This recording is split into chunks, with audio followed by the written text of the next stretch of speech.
Hello friends, this is Himanshu Ranjan. Today I am going to discuss with you supply taxable event supply. आज GST का तीसरा class हम लेने वाले हैं। आई have already covered in first class कि GST क्या होता है, सीजीएसटी, एजीएसटी, आईजीएसटी के बारे में बताया था। And I have also covered in first class कि जीएसटी काउंसिल क्या होता है। So all this things I have already covered in the first class of GST. In second class I have discussed with you कि composite supply क्या होता है, mix supply क्या होता है। And today's class I will going to discuss with you taxable event क्या है, supply किसे बोला जाता है। जैसे आपको पता होना चाहिए जीएसटी में टैक्सेबल इवेंट सप्लाई होता है। ओके, तो आज के क्लास में हम पूरा डिस्कस करेंगे क्या होता है।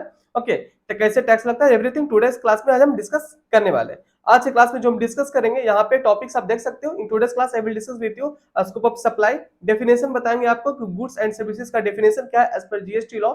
ओके, उसके बाद हमें डिस्कस करेंगे supply for a consideration in the course on furtherance of business, ये डिस्कस करेंगे। इसके बाद इंपोर्टेशन ऑफ सर्विसेज। ओके, और थोड़ा हम आपको ओवरव्यू दे देंगे शेड्यूल 1, शेड्यूल 2 और शेड्यूल 3 जो है जीएसटी में, उसके बारे में हम आपको बताएंगे कि शेड्यूल 1 क्या है, शेड्यूल 2 क्या है, शेड्यूल 3 क्या है। Okay, so I will discuss in today's class. Okay, so first of all I will tell you that कि आप मेरा वेबसाइट पे विजिट कर सकते हो himansuranjanclasses.in पे। ओके, वहां पे कोर्सेस अवेलेबल है। Okay, if you wanted to purchase the courses, so courses are available at only rupees 500. If you wanted to purchase the MCQ, that is available at only rupees 500, and full courses are available at only rupees 999. In the full courses you will get the video lectures, notes with MCQs. Okay, आपको जो purchase करना है कर सकते हो, himansuranjanclasses.in website का नाम है, वहां पे विजिट करिए, courses are available there. Okay, so आप परचेस कर सकते हो। इस वीडियो के डिस्क्रिप्शन में लिंक दिया हुआ वेबसाइट का, तो go and check the description box of this video, you will get that link and visit on my website and start, मतलब परचेस करिए और start preparing for your examinations. Okay, in today class I will discuss taxable event. हाँ, एक चीज और, आप मेरा Telegram जरूर ज्वाइन कर लीजिए, वहां से आपको मेरे क्लासेस से रिलेटेड हमेशा इंपॉर्टेंट अपडेट मिलता रहेगा। तो इस वीडियो के डिस्क्रिप्शन में टेलीग्राम का लिंक दिया हुआ है, टेलीग्राम ज्वाइन कर लीजिए, वहां से आपको हमेशा इंपॉर्टेंट अपडेट मेरे क्लासेस से रिलेटेड मिलता रहेगा। अगर आपको ये पीडीएफ चाहिए जो आपको ये स्क्रीन पे दिख रहा है, इतना अच्छा पीडीएफ, ये पीडीएफ आपको कहां से मिलेगा, ये पीडीएफ आपको कहां से मिलेगा, ये पीडीएफ आपको मिल जाएगा मेरा वेबसाइट से, मेरे वेबसाइट से मिल जाएगा। तो आप himansuranjanclasses.in वेबसाइट पे विजिट करिए, वहां से आपको ये पीडीएफ मिल जाएगा। ओके, तो चलिए आज से क्लास स्टार्ट करते हैं। आज हम डिस्कस करने वाले हैं टैक्सेबल इवेंट सप्लाई, जिसको सप्लाई बोला जाता है। जीएसटी में टैक्सेबल इवेंट को सप्लाई बोला जाता है। तो today's class I will discuss with you everything related with this topics. Okay, चलिए स्टार्ट करते हैं।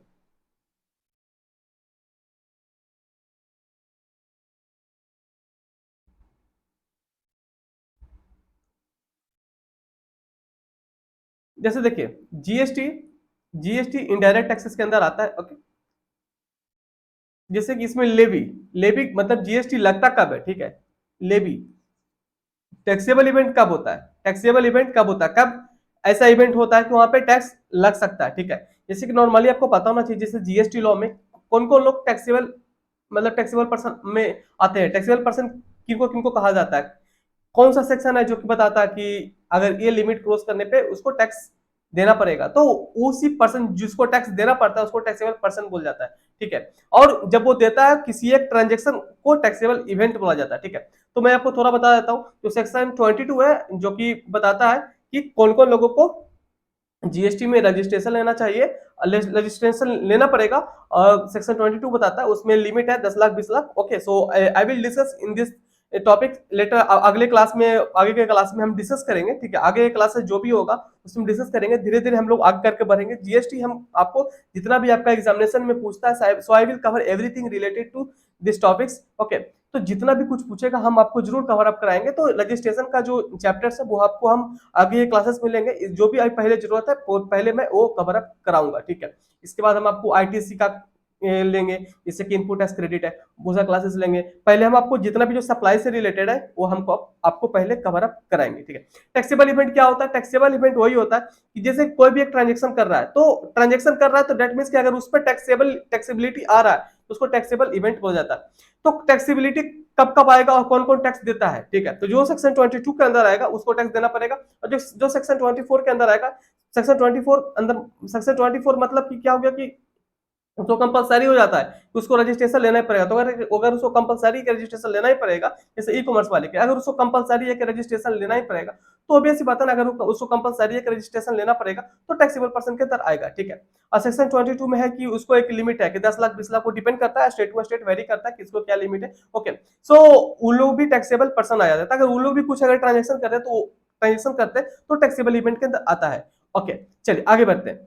आगे देखिए क्या बोलता है कि GST is a tax. GST is a tax applicable to whole of India. ये पूरा इंडिया पे एप्लीकेबल है, including the state of Jammu और कश्मीर पे सभी जगह एप्लीकेबल है GST. GST is a tax charge on the supply of goods और सर्विसेज और both agree to be made. Okay, GST क्या है कि सभी गुड्स और सर्विसेज पे लगता है जो भी आप सप्लाई करते हो। ठीक है। सप्लाई मींस यहाँ पे सप्लाई इंक्लूड्स क्या हो, क्या क्या सप्लाई इंक्लूड्स करता है। Supply means sale, transfer, barter, exchange, licence, rental, lease, disposal, ये सारा कुछ अगर आप करते हो सप्लाई, मतलब आप सेल करते हो या ट्रांसफर करते हो या बैटरी एक्सचेंज, लाइसेंस, मतलब ये सब कुछ भी करते हो, ये सब कुछ भी करते हो तो आपके ऊपर जीएसटी आ जाता है। और जीएसटी मतलब जीएसटी का टैक्सेबिलिटी आ जाता है और आपको जीएसटी देना पड़ेगा। ठीक है। नॉर्मली आपको बस मैं बता देता हूं जीएसटी का टैक्सेबिलिटी कब आता है। ठीक है, जब आप कंसिडरेशन ले रहे हो। ठीक है, consideration plus furtherance of business,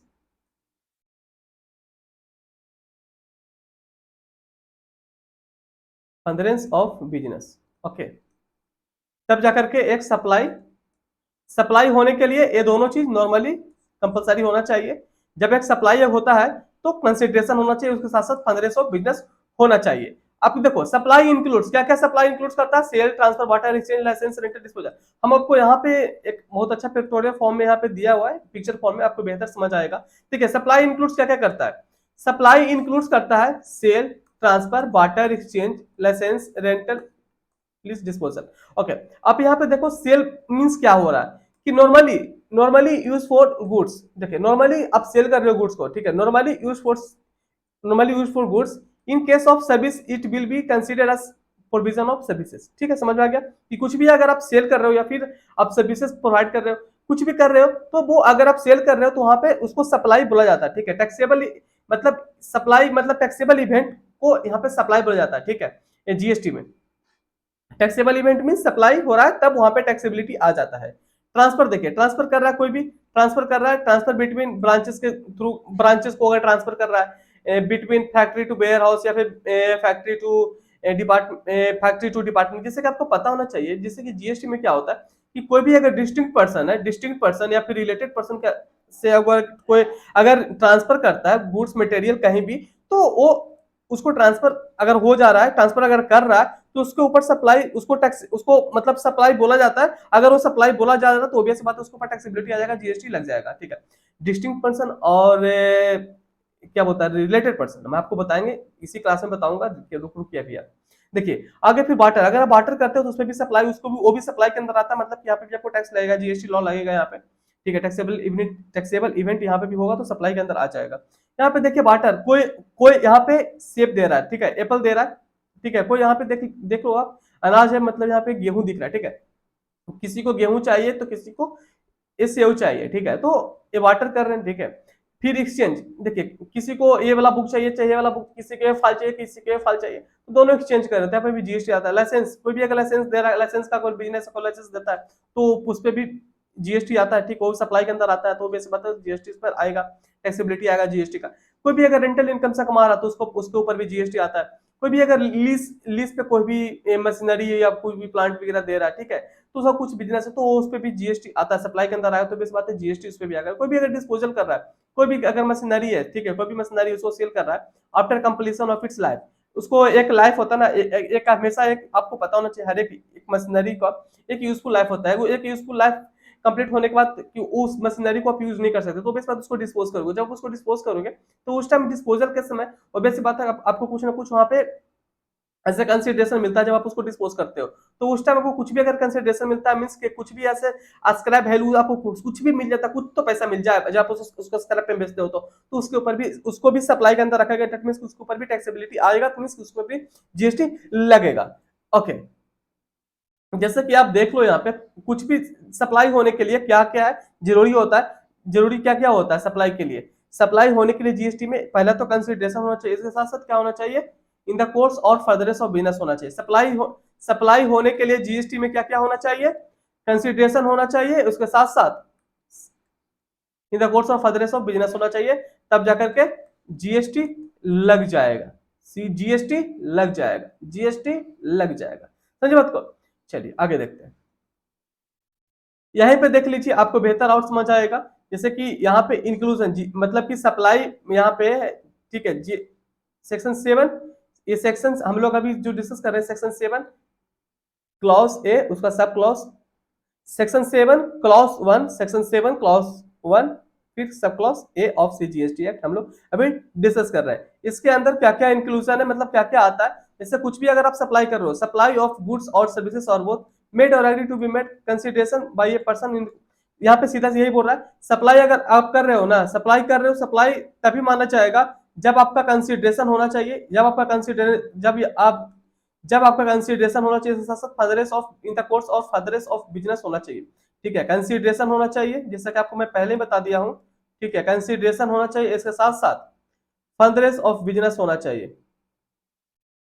furtherance of business, जैसे कि आप कुछ भी खरीद करके बेच रहे हो, ठीक है, तो फर्दरेंस ऑफ बिजनेस होता है। ठीक है, तो सप्लाई होने के लिए consideration plus furtherance of business होना चाहिए।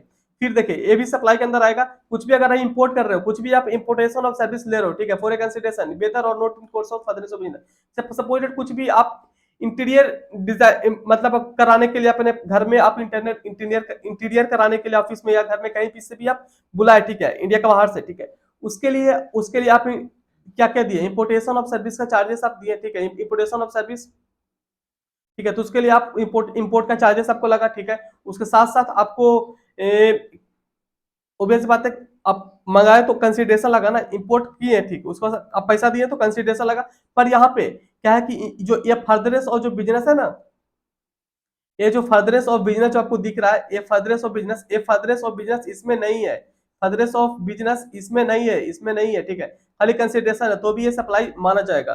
ठीक है, फिर भी ये सप्लाई माना जाएगा। इसको इसका जो सेक्शन है, इसका सेक्शन है सेक्शन 7 सब सेक्शन 1, इसको सेक्शन 7 क्लॉज बोला जाता है, section 7 clause 1 sub clause B of CGST act. Okay, CGST act, समझे बात को? तो यहाँ पे एक एक्सेप्शन केसेस है कि अगर ऐसा कुछ केस आता है तो खाली कोई अगर रिपोर्ट भी कर रहा है, कोई भी सर्विसेज इंडिया के बाहर से, खाली कंसिडरेशन भी दे रहा है, अगर फर्दरेंस ऑफ बिजनेस ना भी है तो भी उसको सप्लाई के अंदर रखा जाता है। समझे बात होती है, सब चीज आपको ध्यान में रखना पड़ेगा, इसलिए आपको हम स्टार्टिंग में ये सब कॉलम वाइज बनाकर दे दे ताकि आपको बेहतर समझ आ जाएगा। एक पीडीएफ आपको चाहिए तो पीडीएफ को मेरे वेबसाइट से मिल जाएगा, mansoniclasses.in, तो वहां पे सब मिल जाएगा। ठीक है, आगे देखिए पार्ट 3 में यहाँ पे क्या है कि सप्लाई विदाउट कंसिडरेशन, कुछ भी अगर आप सप्लाई करो इस पे कंसिडरेशन ही नहीं है, जो कि section 7 clause A sub clause C में दिया हुआ है। कोई भी अगर शेड्यूल 1 में जो लिखा हुआ है, शेड्यूल 1 में बहुत सारे वहां पे लिखा हुआ है, जैसे कि कोई भी अगर आप परमानेंट ट्रांसफर कर देते हो या परमानेंट ट्रांसफर डिस्पोजल कर देते हो, कोई भी आप एसेट को, बिजनेस एसेट को जिसपे कि आप आईटीसी पहले से ले चुके थे, तो उसमें क्या हो रहा है कि अगर आप आईटीसी ले चुके हो, आप उसको ट्रांसफर कर दे रहे हो, ओबीएस बात, आप आईटीसी भी ले लिए और उसको ट्रांसफर भी कर दिए, तो फिर आपको तो फायदा हो गया ना, अब तो फायदा उठा लिए, तो गवर्नमेंट उस पे ऊपर जीएसटी लगा देता है। दैट मींस कि आप कंसिडरेशन लो या मत लो, ठीक है, कंसिडरेशन लो या मत लो, आप उसको ट्रांसफर कर दे रहे हो इन the course of furtherance of business, आप फर्दरेंस उसको ट्रांसफर कर दे रहे हो, ठीक है, तो वहां पे जीएसटी लग जाता है। ठीक है, तो यहाँ पे क्या क्या आता है, यहाँ पे आता है जैसे कि कोई भी आप प्रिंसिपल टू एजेंट या फिर एजेंट टू प्रिंसिपल या फिर कोई भी रिलेटेड पर्सन डिस्टिंक्ट पर्सन को ट्रांसफर करता है। So this things are covered under this schedule 1 supply. इसमें क्या होता है कि इसमें क्या हो रहा है ना कि इसमें कंसिडरेशन नहीं हो रहा, कंसिडरेशन नहीं ले रहा, पर यहाँ पे फर्दरेंस ऑफ बिजनेस है तो भी मतलब इस पे भी जीएसटी लगेगा। डेट मींस किसको भी सप्लाई के अंदर रखा जाता है, डेट मींस की जीएसटी लगेगा। ठीक है, पार्ट 4 अब हम डिस्कस करेंगे सभी कुछ को, हम जितना भी हम आपको बता रहा हूँ जस्ट हम ओवरव्यू बता रहे हैं। ठीक है, जस्ट हम ओवरव्यू बता रहा हूँ, इसके बाद मैं आपको पूरा एकदम डिटेल में बताऊंगा, पूरा डिटेल में बताऊंगा। ठीक है, तो आप देखते रहो, बस पढ़ते रहो।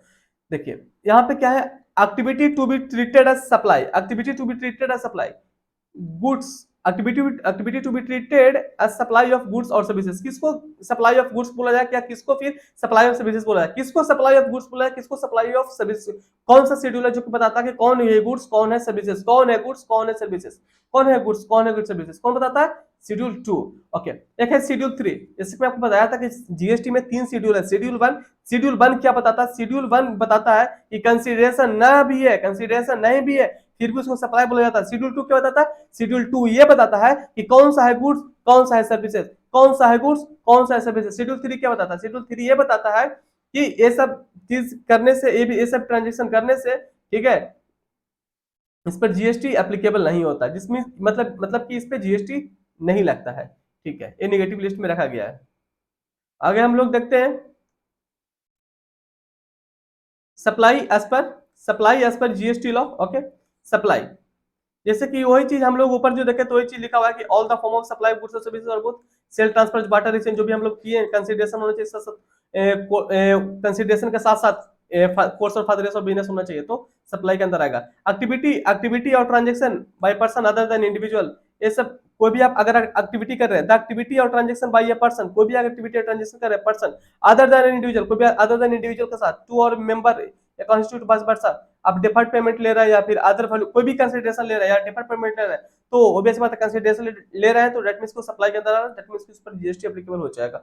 जैसे कि आपको फिर हम बताया थे, ऊपर में बता दिए थे, उसकी थोड़ा सा डिस्क्राइब यहाँ पे किया हुआ है, ठीक है। कोई भी आप इंपोर्टेशन ऑफ सर्विस ले रहे हैं, कोई भी आप इंपोर्ट करवा रहे हैं, ठीक है, कोई भी आप जैसे आपको मैं एग्जांपल दिए थे कि कुछ भी आप इंटीरियर का कोई भी चीजें आप इंपोर्ट करवाएं इंडिया के बाहर से, ठीक है, तो उसके लिए आप कंसीडरेशन दिए ना, इंपोर्ट कराए पर एब्सोल्यूट कंसीडरेशन तो दिए ना, पर उसको आप आगे कुछ फर्दरेंस ऑफ बिजनेस, उसको आप आगे कुछ बेचने वाले नहीं हो, उसको आप खुद को यूज करने वाले हो, घर में यूज करने वाले हो, फिर ऑफिस में यूज करने वाले, कहीं भी आप यूज करने वाले हो, ठीक है, तो उसको सप्लाई के अंदर रखा जाता है, ठीक है। तो यहाँ पे क्या है, सिर्फ यहाँ पे कंसीडरेशन है, ठीक है, सिर्फ और सिर्फ यहाँ पे कंसीडरेशन है, फर्दरेंस ऑफ बिजनेस नहीं है, फिर भी इसको सप्लाई के अंदर रखा गया है, ये चीज ध्यान में रखो, ठीक है। आगे देखो क्या the activity specified in schedule 1, जो भी एक्टिविटी को स्पेसिफाइड किया गया शेड्यूल 1 में, शेड्यूल 1 में क्या क्या आता है, शेड्यूल 1 के अंदर क्या क्या आता है, जैसे परमानेंट ट्रांसफर, जैसे यहाँ पे देख लो, यहाँ पे हम लिख दिए आप लोगों के लिए क्या क्या चीजें हैं, क्या क्या चीजें हैं जो कि शेड्यूल 1 के अंदर आता है। Activity to be treated as supply even made without consideration ना होते हुए भी इसको सप्लाई बोला जाता है। जैसे कुछ भी आप परमानेंट ट्रांसफर कर दिए, परमानेंट ट्रांसफर है, डिस्पोजल कर दिए बिना एसेट को, जिसपे कि आपने पहले आईटीसी ले चुका था, जिसपे कि आपने पहले इनपुट टैक्स क्रेडिट ले चुका था, ठीक है, तो उसको अगर आप सप्लाई कर दिए ना, किसी को आप दान में दे दिए ना कि ले लो या यूज करो, आप आज के बाद तुम यूज करो, ठीक है, किसी को आप दान में दे दिए, पर आप दान में दे दिए पर आपने पहले उसी जो दान में दिए, जो भी प्रोडक्ट को अगर आप दान में, जो भी गुड्स को आप पहले दान में दिए, उसका अगर आपने आईटीसी पहले ले लिया था, तो उसके ऊपर जीएसटी लग जाएगा। समझे बात को? सप्लाई के अंदर रखा गया है, ठीक है, ये डीम्ड सप्लाई है, समझे बात को?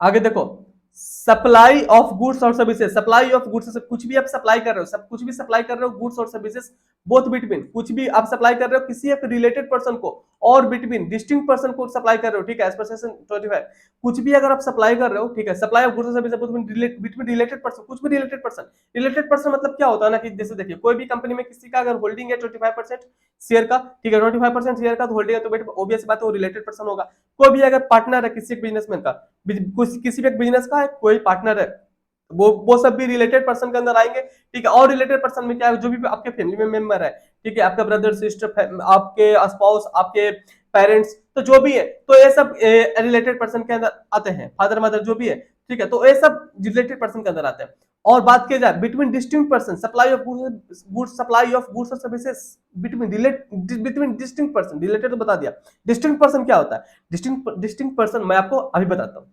डिस्टिंक्ट पर्सन क्या होता है। जैसे देखो मैं एग्जांपल देता हूं, तो जैसे मेरा क्लासेस है हिमांशु रंजन क्लासेस, ओके, जैसे मेरा क्लासेस है हिमांशु रंजन क्लासेस, मेरा जो ऑफिस है वो पटना में है, ठीक है, पटना में है, कोलकाता में है, दिल्ली में, ठीक है, ठीक है, पटना में है, कोलकाता में है, दिल्ली में, ठीक है, जस्ट हम एग्जांपल ले रहे हैं, ठीक है, जस्ट हम एग्जांपल ले रहे हैं, ठीक है, अभी हम ऑनलाइन इसी पढ़ाते हैं, ठीक है, बाद में हम सोचेंगे ये सब चीजों के लिए भी, पर अभी हम ऑनलाइन पढ़ाते हैं, ठीक है। तो जस्ट हम I am taking the example, मेरा मेरा जो क्लासेस का जो ऑफिस है वो पटना में भी है, कोलकाता में भी है, दिल्ली में भी, ठीक है, पटना में है, कोलकाता में है, दिल्ली में है, ठीक है। अगर मेरे ऊपर अगर जीएसटी का टैक्सेबिलिटी आता है, अगर मेरे ऊपर जीएसटी का टैक्सेबिलिटी आता है, दैट मींस कि if I crosses the turnover criteria as per the GST law, जिससे कुछ टर्नओवर क्राइटेरिया है ना 10 लाख 20 लाख, ठीक है, just I am taking the example, okay, just I am taking the example. तो अगर वो लिमिट अगर हम क्रॉस करते हैं कभी भी, ठीक है, तो जो भी पर्सन अगर कभी भी अगर लिमिट क्रॉस करता है तो उसको क्या होता है ना कि हर एक स्टेट वाइज उसको रजिस्ट्रेशन लेना पड़ता है। जैसे पटना है, पटना कहाँ पे है, पटना कौन सा स्टेट में है, बिहार में। कोलकाता, कोलकाता कौन सा स्टेट में है, वेस्ट बंगाल में। दिल्ली कहाँ है, दिल्ली, ओके। तो यहाँ पे सेपरेट सेपरेट रजिस्ट्रेशन लेना पड़ता है, हर एक स्टेट में सेपरेट सेपरेट रजिस्ट्रेशन लेना पड़ता है। पर हिमांशु रंजन क्लासेस तो एक ही है ना, हिमांशु रंजन क्लासेस तो एक ही है ना, हिमांशु रंजन क्लासेस तो एक ही है ना, समझी बात को, हिमांशु रंजन क्लासेस तो एक ही है। पर जो इसका जो ऑफिसेस है वो पटना में भी है, कोलकाता में भी है, दिल्ली में भी है, पर क्लासेस तो एक ही है ना, ठीक है, नाम तो एक ही है ना, पर इसको अलग अलग स्टेट में होने के कारण इसको अलग अलग रजिस्ट्रेशन लेना पड़ता है, ठीक है। एज पर जीएसटी लॉ ये बोलता है कि अगर आपका बिजनेस मोर देन एक स्टेट में है, ठीक है, तो आपको हर एक स्टेट में सेपरेट रजिस्ट्रेशन लेना पड़ेगा, ठीक है। तो अगर आपको सेपरेट रजिस्ट्रेशन लेना पड़ेगा हर एक स्टेट में, तो भी ऐसी बात है कि आपको हर एक स्टेट में सेपरेट रजिस्ट्रेशन लेना पड़ेगा। दैट मींस कि आप एक डिस्टिंक्ट हुए, आप एक डिस्टिंक्ट पर्सन हुए, आप एक डिस्टिंक्ट पर्सन हुए, जैसे कि यहाँ पे दिया हुआ है डिस्टिंक्ट पर्सन, आपको समझ आ गया ना। तो अगर आप कुछ भी अगर आप ट्रांसफर करते हो, जैसे कि मेरा स्टडी मटेरियल पटना से अगर कोलकाता जाता है स्टडी मटेरियल, ठीक है, कुछ भी हम अपना स्टडी मटेरियल नोट्स वगैरह यहाँ से हम यहाँ भेजते हैं, ठीक है, तो या फिर दिल्ली से या फिर कोलकाता से दिल्ली भेजते हैं कोई भी स्टडी मटेरियल हो या फिर नोट्स हो कुछ भी, ठीक है। ऑब्वियस सी बात है ना, हर कहीं भी जरूरत पड़, या फिर यहाँ से यहाँ, फिर यहाँ से यहाँ, कहीं से भी हम लोग यहाँ से यहाँ मतलब ट्रांसफर करते हैं यहाँ से यहाँ, ठीक है। तो इसके ऊपर क्या होता है, इसको डिस्टिंक्ट पर्सन माना गया, पर हिमांशु ने क्लासेस एक ही है, पर अलग अलग स्टेट में होने के कारण इसको रजिस्ट्रेशन लेना पड़ेगा, ठीक है। I am just taking the example, okay. Now I am in Kolkata, I am teaching from Kolkata, okay. पर मैं हूँ बिहार का, पर मैं कोलकाता में रहता हूँ और मैं सारा कुछ यहीं से हैंडल कर रहा हूँ अपना सारा, मैं जो भी पढ़ाता हूँ आपको, ठीक है। चलिए, आपको मैं बहुत कुछ धीरे धीरे बता देता हूँ, ठीक है। चलिए आगे बढ़ते हैं।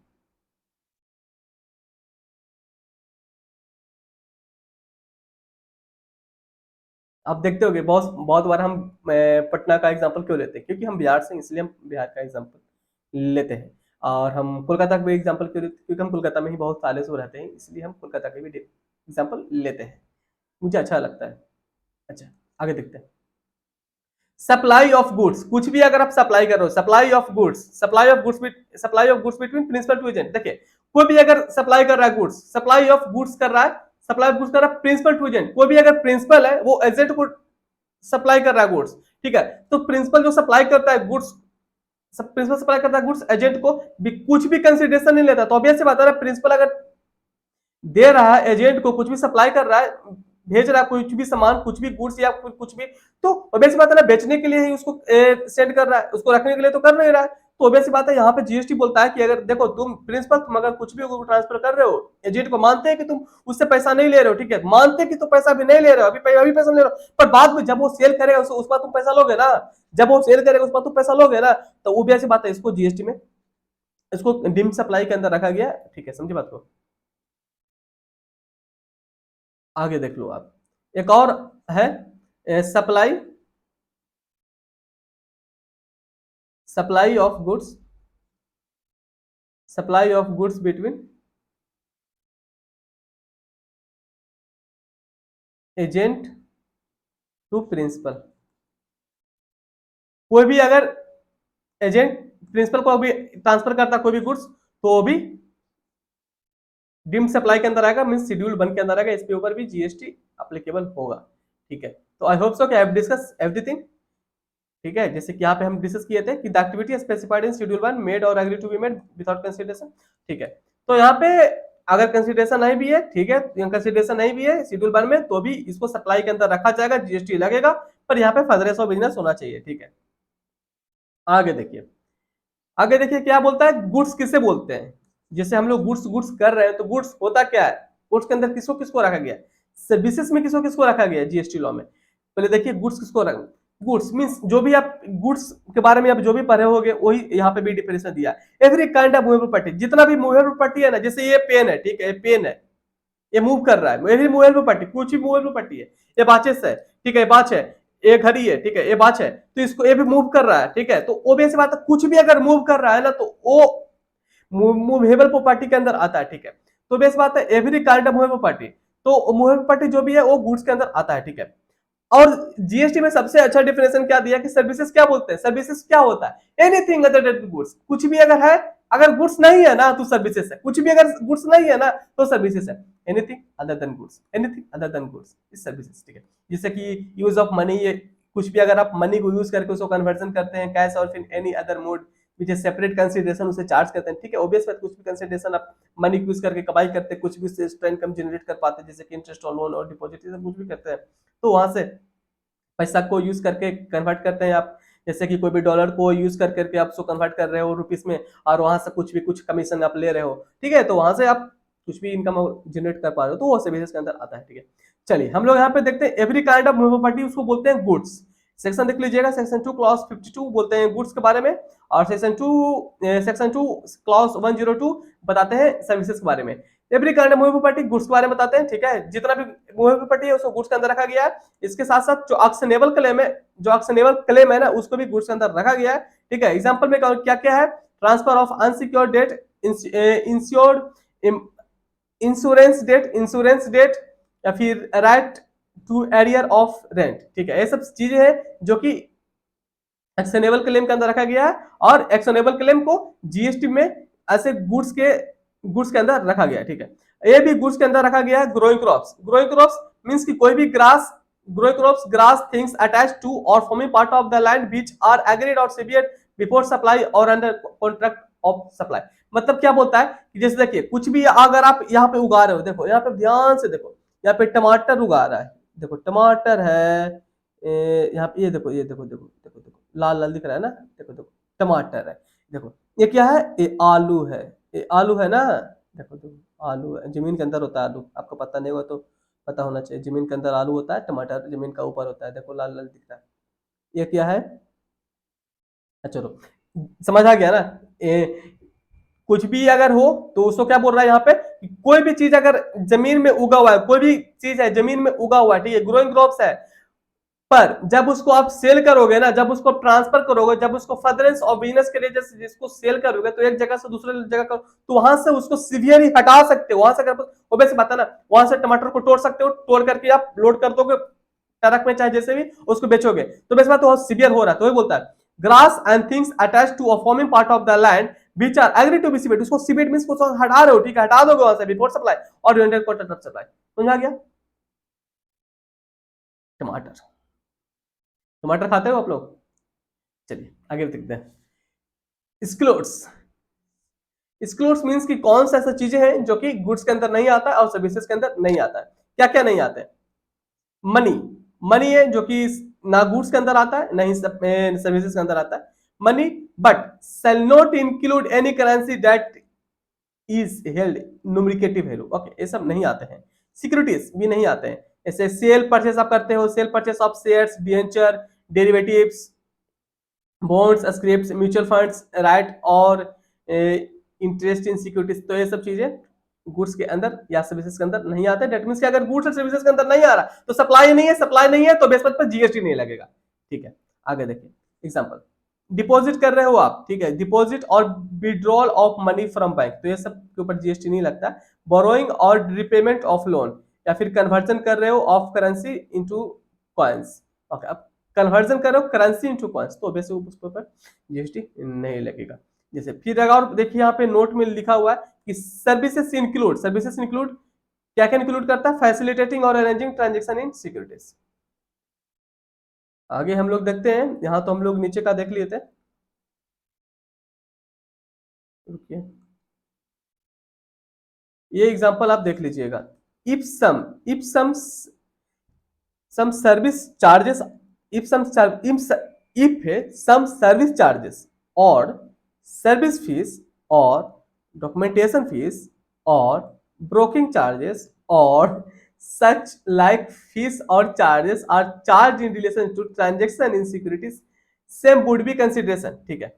कुछ भी अगर आप देखो क्या बोलता है कुछ भी आप सर्विस चार्जेस दे रहे हो, सर्विस फीस दे रहे हो, डॉक्यूमेंटेशन फीस दे रहे हो, बैंकिंग चार्जेस दे रहे हो, या फिर कुछ भी अगर आप फीस दे रहे हो, ठीक है, इन रिलेशन टू कुछ भी ट्रांजेक्शन कर रहे हो सिक्योरिटीज में, उसके लिए कुछ भी अगर आप कंसिडरेशन दे रहे हो, कुछ भी ट्रांजेक्शन कर रहे हो सिक्योरिटीज में अगर आप ट्रांजेक्शन कर रहे हो कुछ भी, उसके लिए ट्रांजेक्शन कर रहे हो सिक्योरिटीज में, और उसके लिए आप कुछ भी सर्विस फीस दे रहे हो या फिर डॉक्यूमेंटेशन फीस दे रहे हो, ब्रोकरिंग चार्जेस दे रहे हो, जो भी चार्जेस आपको लग रहा है एक्स्ट्रा, जो भी चार्जेस लग रहा है ट्रांजेक्शन करने में सिक्योरिटीज में, तो उसके ऊपर क्या बोलता है कि the same would be consideration, उसको कंसिडरेशन के अंदर रखा जाएगा, and for provision of services के अंदर रखा जाएगा, तो और उसको उस पर जीएसटी एप्लीकेबल हो जाएगा। ठीक है, समझे उन बात को? आगे देख लीजिए, हम तो आपको ये बता दिए थे ना कि सप्लाई के अंदर क्या क्या आता है, sale, transfer, barter change, licence, rental, lease, disposals. So I already cover this topics. Okay, so आगे हम देखते हैं डेफिनेशन ऑफ कंसीडरेशन। कंसीडरेशन होता क्या, अभी तक डिस्कस कर लिए थे कि गुड्स क्या है, सर्विसेज क्या। अब कंसीडरेशन के बारे में तो पढ़ना चाहिए ना, कंसीडरेशन तो पढ़ रहे, बोल रहे थे, तो कंसीडरेशन होता क्या है। जैसे कंसीडरेशन मींस आपको कुछ भी पैसा मिल रहा है ना, तो कंसीडरेशन है, समझे बात को। Consideration in relation to the supply of, goods services both includes any payment, आपको कुछ पेमेंट मिल रहा है, मेड और to be made whether in money और अदरवाइज, कुछ भी मनी के रूप में मिल रहा है या फिर कुछ भी मिल रहा है, कैसे भी मिल रहा है, वो कंसीडरेशन माना जाएगा। In respect, in response to or for inducement with an recipient और एनी अदर पर्सन। बट हाँ, कुछ भी अगर आपको मनी के रूप में मिल रहा है या फिर कुछ भी मिल रहा है, तो वो कंसिडरेशन में माना जाएगा, ठीक है। पर कंसिडरेशन क्या नहीं माना जाएगा, नोट इंक्लूड कुछ भी अगर आपको सब्सिडी मिल रहा है सेंट्रल गवर्नमेंट से या फिर स्टेट गवर्नमेंट से, तो उसको कंसिडरेशन नहीं माना जाएगा। डेट मीन कंसिडरेशन नहीं माना जाएगा, तो सप्लाई नहीं माना जाएगा, सप्लाई नहीं माना जाएगा, इस पर जीएसटी नहीं लगेगा। आगे देखिए क्या बोलता है, the monetary value of any act of province, कुछ भी अगर आपको मोनेटरी वैल्यू मिल रहा है, कुछ भी अगर आपको मोनेटरी वैल्यू मिल रहा है, कब मिल रहा है, कोई भी एक्ट करने से या फिर फॉरबिडेंस से, फॉरबिडेंस मतलब कि आपको वो करना नहीं है, ठीक है, कुछ भी ना करने के लिए भी कुछ मोनेटरी वैल्यू मिल रहा है, ठीक है, तो उसके लिए कुछ भी मोनेटरी वैल्यू मिल रहा है, तो उसके ऊपर भी सप्लाई, उसको सप्लाई बोला जाएगा, जीएसटी लग जाएगा, ठीक है।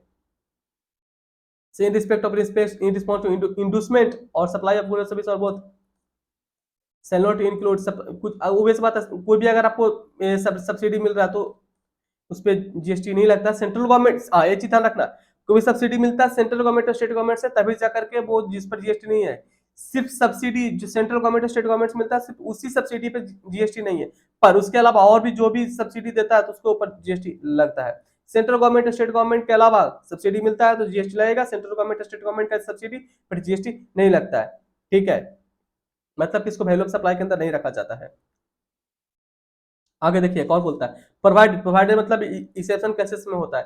प्रोवाइडेड है deposit given in respect of, कुछ भी अगर डिपॉजिट आपको मिलता है, ठीक है, प्रोवाइडेड है deposit given in respect of supply of goods, कोई भी सप्लाई ऑफ गुड्स और सर्विसेज करने के लिए आपको कुछ भी डिपॉजिट मिला है, shall not be considered as payment made for such supply unless supplier apply such deposit और कंसीडरेशन। मैं बताता हूँ सीधा सीधा, जैसे देखो कुछ भी डिपॉजिट लेते हो ना, सपोज बताता हूँ, कोई भी पर्सन किसी के घर में रहने जाता है, एज ए रेंट पे रहने जाता है, ठीक है, एज ए रेंट पे रहने गया, ठीक है, तो डिपॉजिट देता है, ठीक है, वो ओनर को डिपॉजिट देता है, जब वो ओनर को डिपॉजिट जो देता है, तो वो जब वो डिपॉजिट देता है तो वो उस टाइम वो सप्लाई नहीं माना जाएगा, जब तक कि वो डिपॉजिट उसके रेंट में एडजस्ट ना हो जाए, जब वो एडजस्ट हो जाएगा उसके रेंट में, ठीक है, तभी जाकर के उस पर टैक्सेबिलिटी आएगा, तभी जाकर उस पर उसको सप्लाई बोला जाएगा, तब उस पर जीएसटी लग जाएगा। आपको समझ में आ जाएगा, समझ में आ गया होगा। तो कंसिडरेशन क्या क्या होता है, कंसिडरेशन आपको कुछ ही पैसा मिल रहा है ना, कुछ भी पैसा मिल रहा है, कंसिडरेशन है, ठीक है, और जब कुछ भी मॉनेटरी वैल्यू मिल रहा है, कुछ भी एक्ट करने के लिए, ठीक है, कुछ भी आपको एक्ट करने के लिए, सिंगिंग, डांसिंग, कुछ भी वो आपको आता है, ठीक है, कॉमेडी आपको जो भी आता है, जो भी करने के लिए आपको मिल रहा है पैसा, मॉनेटरी वैल्यू मिल रहा है, उस पर उसको सप्लाई बोला जाएगा, जीएसटी लग जाएगा। फॉरबिडेंस, कुछ भी ना करने के लिए पैसा मिल रहा है, जैसे कि मैं बताता हूँ, कोई कोचिंग क्लासेस है, ठीक है, वो कोचिंग क्लासेस काफी अच्छा चल रहा है, ठीक है, वो एक और नया कोचिंग क्लासेस वाला बोलता है कि हम भी नया कोचिंग मतलब वाला अभी नया कोचिंग क्लासेस खोला नहीं है, पर वो सोचता है कि खोलेंगे, तो जो एग्जिस्टिंग जो कोचिंग क्लासेस वाला है वो सोच रहा है कि अगर वो भी मार्केट में आ जाएगा तो बेस बात है कंपटीशन बढ़ जाएगा, तो इससे अच्छा है कि उसको कुछ बोल देते, कुछ आपको उसको कुछ मॉनेटरी बेनिफिट दे देता है, ताकि अरे तुम मत आओ, ताकि कंपटीशन ना आए और जो प्रॉफिट हो सिंगल पर्सन जो वो मार्केट में है वो चला। तो just I am taking the example, okay, जिसको आना होता है वो आता ही है, किसी का बोलने से किसी का कोई सुनता नहीं है। वैसे भी कंपटीशन मार्केट में होना चाहिए, मैं भी बोलता हूँ मार्केट में कंपटीशन होना चाहिए। जितना ज्यादा कंपटीशन रहेगा मार्केट में, जितना ज्यादा कंपटीशन रहेगा, लोग अपने आप को हर डे इंप्रूव करेंगे, हर डे इंप्रूव करेंगे, एवरी डे सब लोग इंप्रूव करेंगे। और सब लोग अगर इंप्रूव करेंगे तो अब ऐसी बात है, अगर सब लोग अगर धीरे धीरे इंप्रूव करेंगे तो उससे भला किसका होगा, उससे अच्छा किसका होगा, उससे अच्छा हर किसी का होगा। जो लोग पढ़ाते हैं उनका भी बेहतर knowledge day by day improve होगा, इसके साथ साथ जो स्टूडेंट जो पढ़ते हैं उनके लिए भी बेहतर होगा कि उनको और भी बेहतर से बेहतर नॉलेज मिलता रहेगा। तो कंपटीशन अच्छा होता है, चाहे एजुकेशन का फील्ड से लेकर के आप कोई भी फील्ड में देख लो, अगर कंपटीशन है तो वहां पे प्रोडक्ट और सर्विसेज जो भी मिल रहा है अच्छा मिल रहा है। कोई भी गुड्स अगर आप परचेस करने जा रहे हो, मोबाइल शॉप या फिर जो भी चीजें आप परचेस करते हो, वहां पे देखना अगर कंपटीशन वहां पे है तो वहां पे जो भी आपको प्रोडक्ट मिलेगा, क्वालिटी प्रोडक्ट मिलेगा, वो भी आपको नॉमिनल चार्जेस में मिलेगा। तो competition is very very very very good for market, market के लिए बहुत अच्छा है। चलिए आगे देखते हैं। कंसिडरेशन, कंसिडरेशन होता क्या है, इसी को हम लोग एक अच्छा से बना करके दे दिए, आपको इजीली समझ आ जाएगा। देखिए मैं आपको बता दें, कुछ भी आपको पैसा मिल रहा है ना वो कंसिडरेशन है। पेमेंट इन मनी और अदरवाइज फॉर सप्लाई, कुछ भी आपको पैसा मिल रहा है वो सप्लाई है, ठीक है। कुछ भी मॉनेटरी वैल्यू मिल रहा है ना, कुछ भी एक्ट करने के लिए या फिर कुछ भी ना करने के लिए, तो वो भी सप्लाई बोला जाएगा। बाय रिसिपिएंट या फिर any other person, by recipient और एनी अदर पर्सन। और जो आपको जो सप्लाई मतलब जो भी आपको जो पैसा मिल रहा है ना, जो पैसा मिल रहा है आपको, मतलब जो भी सप्लायर है उसको पैसा मिल रहा है, जो भी सप्लायर है उसको पैसा मिल रहा है। सप्लायर को पैसा कहां से मिलेगा, रिसिपिएंट से पैसा मिलेगा। सप्लायर को पैसा कहां से मिलेगा, रिसिपिएंट से पैसा मिलेगा। और एनी अदर पर्सन, और एनी अदर पर्सन से पैसा मिलता है तो भी वो कंसिडरेशन मान जाएगा। मैं हमको आपको हम एक एग्जांपल दे रहे हैं, ठीक है। I am taking the example इस, देखो हम आप लोगों के लिए जो क्लासेस प्रोवाइड करते हैं बहुत ही नॉमिनल सा चार्जेस में प्रोवाइड करते हैं। ये आपको भी पता, पूरा इंडिया में इतना नॉमिनल सा चार्जेस में आपको शायद ही कोई पढ़ाता होगा, और हम इतना बेस्ट क्वालिटी का एजुकेशन आपको हम प्रोवाइड करते हैं, ठीक है। मैं बताता हूं, मैं आपको जो एमसीक्यू प्रोवाइड करता हूं वो मात्र 500 में आपको हम प्रोवाइड करते हैं। एमसीक्यू मात्र 500 में प्रोवाइड करते हैं। एमसीक्यू जो कि उसमें आपको 5-6 हजार से ऊपर एमसीक्यू रहता है, और हर एक चैप्टर वाइज और मतलब सब कुछ बनाया हुआ है, ठीक है, हर एक पेपर्स का, ठीक है। तो एमसीक्यू मात्र 500 में प्रोवाइड करते हैं, और जो फुल कोर्सेस है जिसमें वीडियो लेक्चर नोट एमसीक्यू सब कुछ उसमें रहता है फुल कोर्सेस में, ठीक है। तो आपको बस 999 में मिलता है, ठीक है। तो अब आपको हम एग्जांपल ले रहे हैं, जैसे देखिए जो आपको हम सेल करते हैं, जो हम आपको सेल करते हैं, ठीक है, जो हम आपको सेल करते हैं, तो अगर आप अर्निंग करते होगे तो आप खुद का पैसा देते होगे मुझे, ठीक है। तो हम सप्लायर हुए, हम सप्लायर हुए, हम सप्लायर हुए। हिमांशु रंजन क्लासेस एक सप्लायर है, ठीक है, हिमांशु रंजन क्लासेस एक सप्लायर है। आप एक रिसिपिएंट हो, आप एक रिसिपिएंट हो, ठीक है।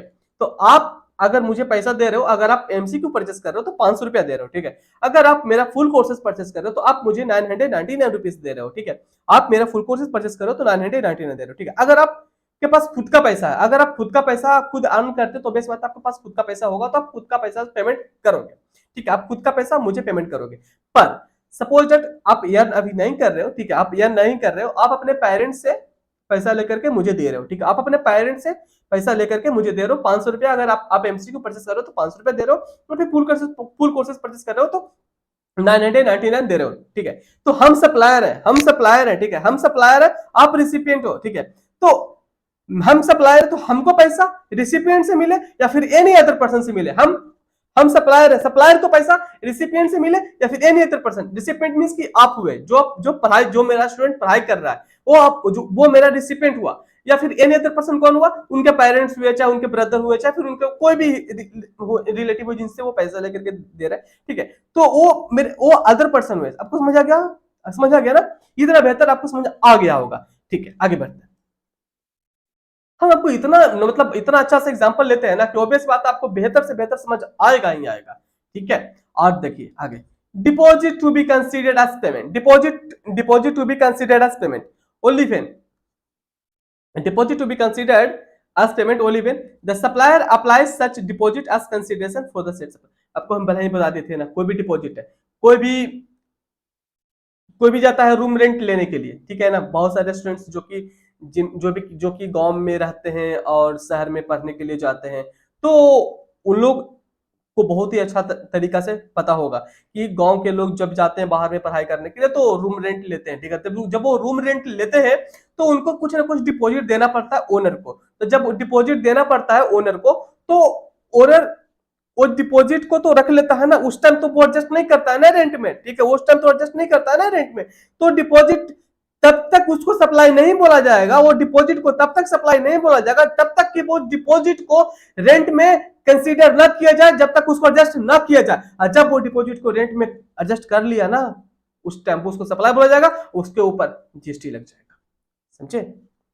आगे देखिए, एक्सक्लूडिंग, एक्सक्लूडिंग क्या है, एक्सक्लूडिंग क्या है, एक्सक्लूडिंग क्या है, कुछ भी सब्सिडी मिल रहा है, subsidy given by central government, state government, कुछ भी सब्सिडी दे रहा है ना, सब्सिडी कौन दे रहा है, सेंट्रल गवर्नमेंट देता है, स्टेट गवर्नमेंट देता है। सब्सिडी कौन देता है, सेंट्रल गवर्नमेंट, स्टेट गवर्नमेंट। तो कुछ भी अगर सब्सिडी सेंट्रल गवर्नमेंट या स्टेट गवर्नमेंट से मिलता है ना, कुछ भी subsidy central government state government से मिलता है ना, तो उसके ऊपर क्या नहीं होगा, उसको वैल्यू ऑफ सप्लाई के अंदर नहीं रखा जाएगा। अगर सब्सिडी मिलता है तो उसको वैल्यू ऑफ सप्लाई के अंदर नहीं रखा जाएगा, अगर वैल्यू ऑफ सप्लाई के अंदर नहीं रखा जाएगा तो उसको सप्लाई नहीं बोला जाएगा, और सप्लाई नहीं बोला जाएगा तो उस पर जीएसटी नहीं लगेगा। समझे बात को? तो ये अच्छा खासा टॉपिक आज हम डिस्कस किए आप लोगों के साथ। तो बोलिए क्लास कैसा लगा? क्लास अच्छा लगा हो तो वीडियो को जरूर लाइक करिएगा, चैनल को सब्सक्राइब कर दीजिए। इतनी इंपॉर्टेंट क्लासेस आपको सिर्फ और सिर्फ हिमांशु रंजन क्लासेस पे ही मिलेगा, ठीक है। और कोर्सेज परचेस करना तो हिमांशु रंजन क्लासेस.in वेबसाइट पे विजिट करिए, वहाँ पे कोर्सेज अवेलेबल है। Start preparing for your examination, आपकी एग्जामिनेशन कुछ ही दिनों में होने वाला है, तो आप हिमांशु रंजन क्लासेस.in पे विजिट करिए। इस वीडियो के डिस्क्रिप्शन में लिंक दिया हुआ है, तो वहां से कोर्सेज परचेस करिए। Course MCQ are available at only ₹500, full courses are available at only ₹999, choice of yours कि आपको क्या परचेस करना है। ओके, आज तो हम टैक्सेबल इवेंट सप्लाई डिस्कस किए। ओके, तो अब आपको हम अगले क्लास में डिस्कस करें, आगे के क्लास में आगे का जो क्लासेस होगा उसमें हम आपके साथ डिस्कस करेंगे जो इंपॉर्टेंट टॉपिक्स है, जो काफी एग्जामिनेशन में आता है। इंपोर्टेशन ऑफ जो सर्विसेज है, जो वो आपको हम डिस्कस करेंगे। शेड्यूल 1, शेड्यूल 2 और शेड्यूल 3 जो है आपका एग्जामिनेशन में काफी ज्यादा इंपॉर्टेंट होता है। So I will discuss with you everything in जो भी अपकमिंग क्लासेस होगा, ठीक है। अपकमिंग क्लासेस जो होगा उसमें हम आपके साथ डिस्कस करेंगे ये सब टॉपिक्स। ओके, सो आज हम क्लासेस जो है आपके साथ हम यहीं तक रखते हैं, ठीक है। वीडियो अच्छा लगा तो वीडियो को लाइक जरूर करिएगा, ठीक है। और शेड्यूल 1, शेड्यूल 3 और शेड्यूल 1, शेड्यूल 2 और शेड्यूल 3 जो है वो काफी ज्यादा इंपॉर्टेंट है टॉपिक्स है। आई will discuss with you in upcoming classes. Okay, video यहां तक रखते हैं। वीडियो अच्छा लगा तो वीडियो को लाइक जरूर कर दीजिएगा। कोर्सेज परचेस कर लीजिए। MCQ 500 रुपए में बस मिल रहा है, फुल कोर्सेज 999 मिल रहा है। जो परचेस करना है परचेस करिए, पर प्रिपरेशन स्टार्ट करिए। Okay, so thank you.